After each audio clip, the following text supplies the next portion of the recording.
Hello विद्यार्थियों, कक्षा 10 के इस वीडियो में मैं आपका स्वागत करता हूं। आज हम लोग रचना के आधार पर वाक्य भेद पढ़ेंगे। आइए सबसे पहले वाक्य की परिभाषा जान लेते हैं। वाक्य किसे कहते हैं?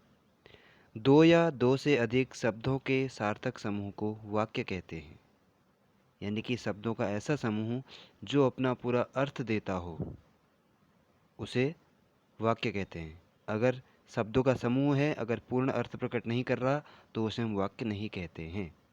उदाहरण के लिए, मोहन पुस्तक पढ़ता है। यह एक वाक्य है क्योंकि इसका पूर्ण अर्थ निकलता है। यह अपना पूरा अर्थ दे रहा है, यानी कि वक्ता का क्या अभिप्राय है वह श्रोता के समझ में आ जा रहा है। आगे वाक्य के अंग जान लेते हैं। वाक्य के कौन कौन से अंग होते हैं, कितने अंग होते हैं? विद्यार्थियों, वाक्य के दो अंग होते हैं। नंबर 1 उद्देश्य और नंबर 2 विधेय। उद्देश्य क्या होता है? जिसके बारे में वाक्य में कहा जाता है उसे उद्देश्य कहते हैं। यानी कि वाक्य का जो कर्ता पद होते हैं उन्हें उद्देश्य कहा जाता है। कर्ता के साथ जो भी विशेषण लगते हैं उसे भी उद्देश्य ही कहते हैं। आगे हम पढ़ेंगे। विधेय, उद्देश्य अर्थात कर्ता के बारे में वाक्य में जो कुछ कहा जाता है उसे विधेय कहते हैं। कर्ता के बारे में जो कुछ कहते हैं उसे हम विधेय कहते हैं। यहाँ पर हमने एक लिखा हुआ उदाहरण के माध्यम से, नरेंद्र पुस्तक पढ़ता है, यह एक वाक्य है। इसमें कर्ता नरेंद्र है तो नरेंद्र उद्देश्य है, और उसके बारे में कहा जा रहा है कि पुस्तक पढ़ता है, यानी कि जो क्रियापद हैं और जो कर्म पद हैं उन्हें हम विधेय कहते हैं। उद्देश्य और विधेय का विस्तार। अब यहाँ पर जो है कई जगह ऐसा होता है कि कर्ता के साथ विशेषण लगता है या क्रिया के साथ क्रिया विशेषण का प्रयोग किया जाता है, और कर्म के साथ भी विशेषण का प्रयोग किया जाता है, तो वहाँ पर जो है उसे उद्देश्य का विस्तार कहा जाता है। यहाँ पर मैंने उदाहरण के माध्यम से लिखा है कि नरेंद्र धार्मिक पुस्तकें पढ़ता है। मेरा भाई नरेंद्र धार्मिक पुस्तकें पढ़ता है। अब यहाँ पर नरेंद्र की जगह हमने मेरा भाई ये विशेषण पर प्रयोग कर लिए, यह उद्देश्य का विस्तार हो गया। पुस्तकें पढ़ता है। अब यहाँ पर धार्मिक पुस्तकें, धार्मिक, अब यहाँ पर जो है वह पुस्तकें जो कर्म है उसका विशेषण है।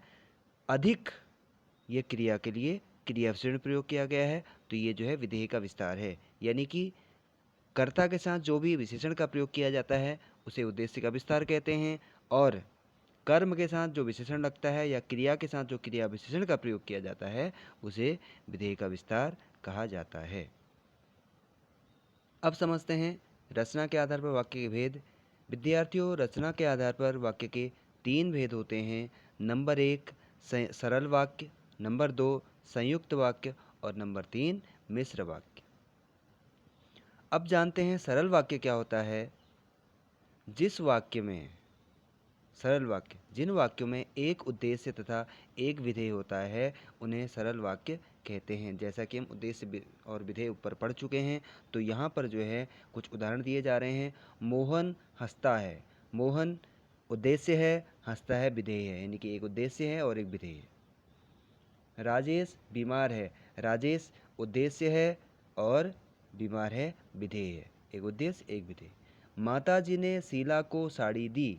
माताजी उद्देश्य हैं और शीला को साड़ी दी ये विधेय है। अतः ये तीनों वाक्य सरल वाक्य हैं। आगे जानते हैं संयुक्त वाक्य क्या होता है।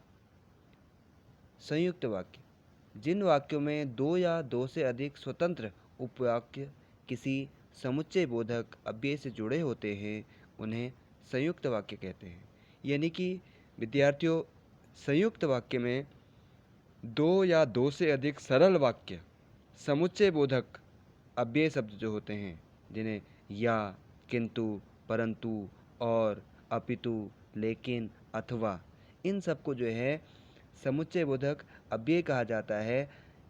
दोनों वाक्यों के बीच में, जहाँ पर दो या दो से अधिक जो भी वाक्य होंगे तो उनके बीच में इनका प्रयोग किया जाता है। जैसे उदाहरण के माध्यम से समझते हैं। राम बाजार गया एक सरल वाक्य है। उसके बाद और समुच्चय बोधक का प्रयोग किया गया है, संतरे लाया, ये जो है एक वाक्य है। तो यहाँ पर दोनों सरल वाक्यों को हमने, या कह सकते हैं कि दोनों उपवाक्यों को जो है और जो समुच्चय बोधक शब्द है उसके द्वारा इन्हें योजित कर दिया गया, उसके द्वारा इन्हें जोड़ दिया गया। दूसरा है सच बोलो परंतु कटु सत्य न बोलो। सच बोलो एक वाक्य है, परंतु अब ये जो है अव्यय है समुच्चय बोधक। कटु सत्य न बोलो ये एक उपवाक्य है, तो इन दोनों उपवाक्यों को हमने जो है परंतु अव्यय से जोड़ दिया। हम सब दिल्ली घूमने गए और वहाँ 4 दिन रहे। इसमें भी जो है हमने और समुच्चय बोधक के द्वारा दो उपवाक्यों को जोड़ा है, या यूँ कहें कि दो सरल वाक्यों को जोड़ा है। हम सब दिल्ली घूमने गए एक वाक्य है, एक उपवाक्य है। वहाँ 4 दिन रहे ये एक उपवाक्य है, इसको हमने और समुच्चय बोधक के द्वारा जोड़ दिया। तो यानी कि हम ये कह सकते हैं कि संयुक्त वाक्य में दो या दो से अधिक सरल वाक्य समुच्चय बोधक अव्यय के द्वारा जुड़े होते हैं। आगे जानते हैं विद्यार्थियों मिश्र वाक्य।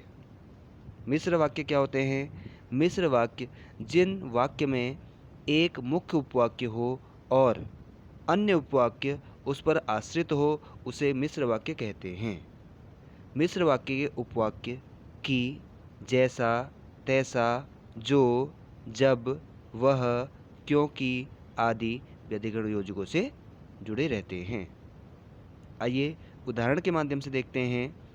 शिक्षक ने बताया कि कल स्कूल में छुट्टी होगी।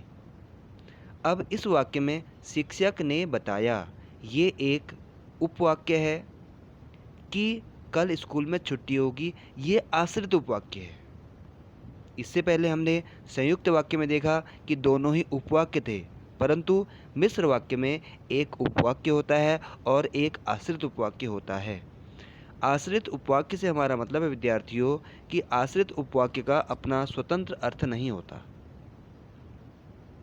उसका अर्थ प्रकट करने के लिए हमको उपवाक्य की सहायता लेनी पड़ती है। आगे देखते हैं। जो व्यक्ति कमरे में बैठा है वह मेरा भाई है।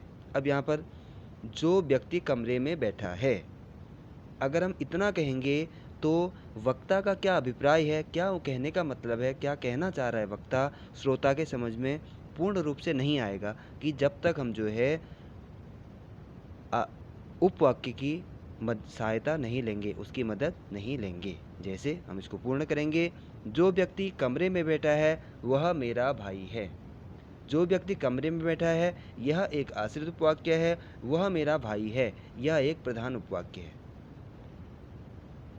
जब तू छोटा था तब साइकिल खूब चलाता था। अब यहाँ पर जब तू छोटा था यह एक आश्रित उपवाक्य है, तब खूब साइकिल चलाता था यह एक उपवाक्य है, प्रधान उपवाक्य है। अगला उदाहरण, यदि इस बार वर्षा न हुई तो सारी फसल नष्ट हो जाएगी। अब यहाँ पर यदि इस बार वर्षा न हुई तो यह एक आश्रित उपवाक्य है,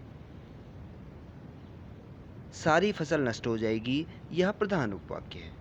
तो यानी कि आश्रित उपवाक्य और प्रधान उपवाक्य में क्या अंतर है कि आश्रित उपवाक्य जो है बिना प्रधान उपवाक्य की सहायता के पूर्ण नहीं होता और प्रधान उपवाक्य अपने आप में पूर्ण होता है। अगर हम उसको आश्रित उपवाक्य की सहायता के बिना भी अगर बोलें तो वह अपना पूर्ण अर्थ देता है।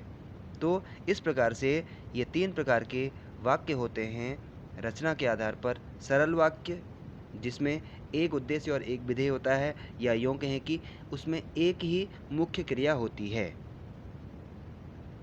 संयुक्त वाक्य में एक से अधिक यानी कि 2 या 2 से अधिक सरल वाक्य या फिर 2 उपवाक्य कह सकते हैं, प्रधान उपवाक्य आपस में समुच्चय बोधक शब्दों के द्वारा जुड़े होते हैं।